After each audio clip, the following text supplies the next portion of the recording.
नमस्कार दोस्तों, स्वागत है आप सभी का स्टडी सेक्शन यूट्यूब क्लास में।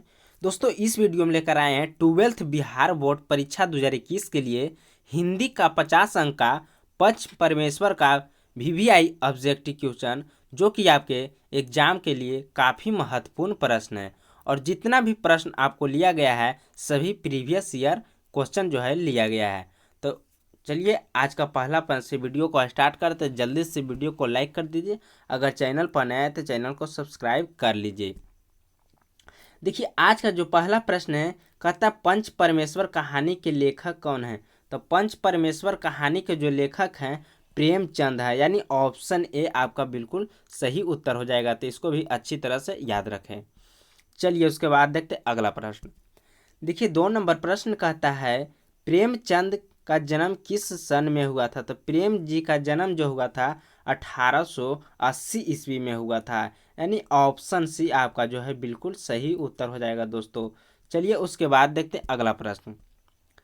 देखिए 3 नंबर प्रश्न कहता है कि जुम्मन की पत्नी का क्या नाम था। तो जुम्मन की पत्नी का जो नाम था करीमन था, यानी ऑप्शन बी आपका जो है बिल्कुल सही उत्तर हो जाएगा। चलिए उसके बाद देखते हैं अगला प्रश्न। देखिए 4 नंबर प्रश्न ये भी इम्पोर्टेंट है। कहता है जुम्मन शेख और अलगू चौधरी में कैसी मित्रता थी। तो जुम्मन शेख और अलगू चौधरी में मित्रता थी गाढ़ी थी, यानी ऑप्शन ए जो आपका बिल्कुल सही उत्तर हो जाएगा। चलिए उसके बाद देखते हैं अगला प्रश्न। देखिए 5 नंबर प्रश्न कहता है कि अलगू के पिता के अनुसार विद्या कैसे आती है। तो अलगू के पिता के अनुसार जो विद्या आती थी गुरु के आशीर्वाद से आते थे, यानी ऑप्शन सी आपका जो है बिल्कुल सही उत्तर हो जाएगा। चलिए उसके बाद देखते हैं अगला प्रश्न। देखिए 6 नंबर प्रश्न कहता है अलगू चौधरी ने बैल किससे बेचा था। तो अलगू चौधरी ने बैल बेचा था समझू साहू से, यानी ऑप्शन बी आपका जो है बिल्कुल सही उत्तर हो जाएगा दोस्तों। चलिए उसके बाद देखते हैं अगला प्रश्न। देखिए 7 नंबर प्रश्न ये भी इम्पोर्टेंट प्रश्न है। कहता है प्रेमचंद ने कुल कितनी कहानियां लिखी थी। तो प्रेमचंद ने है कुल जो है कहानियां लिखी थी 300 कहानियां लिखी थी, यानी ऑप्शन सी आपका जो है बिल्कुल सही उत्तर हो जाएगा। चलिए उसके बाद देखते हैं अगला प्रश्न। देखिए अगला प्रश्न कहता है 8 नंबर, कहता है प्रेमचंद के समग्र कहानी का संग्रह का क्या नाम है।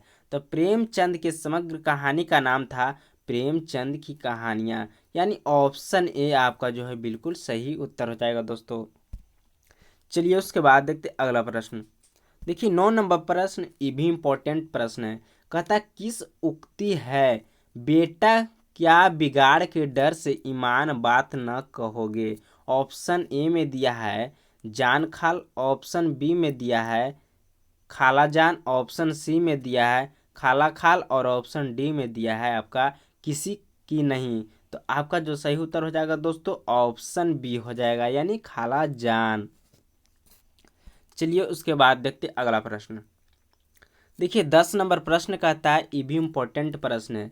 कहता है जुम्मन शेख के पिता का क्या नाम था। तो जुम्मन शेख के पिता का नाम था जुमराती शेख था, यानी ऑप्शन सी आपका जो है बिल्कुल सही उत्तर हो जाएगा। उसके बाद देखिए अगला प्रश्न। देखिए 11 नंबर प्रश्न कहता है प्रेमचंद की कहानियाँ कैसी थी। तो प्रेमचंद की कहानियाँ थी आदर्शोन्मुखी या यथार्थवादी थी, यानी ऑप्शन डी आपका जो है बिल्कुल सही उत्तर हो जाएगा। चलिए उसके बाद देखते अगला प्रश्न। देखिए 12 नंबर प्रश्न ये भी इम्पोर्टेंट प्रश्न है। कहता है पंच की कुर्सी पर बैठकर मनुष्य किन चीज़ों से मुक्त हो जाता है। तो आपका जो सही उत्तर हो जाएगा दोस्तों ऑप्शन डी हो जाएगा, यानी व्यक्ति जाति और धर्म और संबंधों से जो है मुक्त हो जाता है। उसके बाद देखिए अगला प्रश्न। देखिए 13 नंबर प्रश्न ये भी इम्पोर्टेंट प्रश्न है। कहता पंच में किसका वास होता है। तो पंच में जो वास होता है परमेश्वर का वास होता है, यानी ऑप्शन ए आपका बिल्कुल सही उत्तर हो जाएगा दोस्तों। उसके बाद देखते अगला प्रश्न। देखिए 14 नंबर प्रश्न ये भी इम्पोर्टेंट प्रश्न है। कहता है पंच की जबान से कौन बोलता है। तो पंच की जबान से जो है बोलता था खुदा बोलता है, यानी ऑप्शन बी आपका जो बिल्कुल सही उत्तर हो जाएगा। उसके बाद देखिए अगला प्रश्न। देखिए 15 नंबर प्रश्न कहता है गुरु जुमराती के अनुसार विद्या कैसे आती है। तो गुरु जुमराती के अनुसार विद्या आती थी सोंटे से, यानी ऑप्शन डी आपका जो है बिल्कुल सही उत्तर हो जाएगा। उसके बाद देखिए अगला प्रश्न, देखिए 16 नंबर प्रश्न कहता, ये भी इम्पोर्टेंट प्रश्न है। कहता जुम्मन शेख की घर की बूढ़ी मौसी का क्या नाम था। तो जुम्मन शेख की घर की बूढ़ी मौसी का नाम था आपका खाला जान था, यानी ऑप्शन ए आपका जो है बिल्कुल सही उत्तर हो जाएगा। उसके बाद देखिए अगला प्रश्न, देखिए 17 नंबर प्रश्न कहता है हिंदी साहित्य में कथा सम्राट किसे कहा जाता है। तो हिंदी साहित्य में कथा सम्राट प्रेमचंद को कहा जाता था, यानी ऑप्शन सी आपका जो है बिल्कुल सही उत्तर हो जाएगा।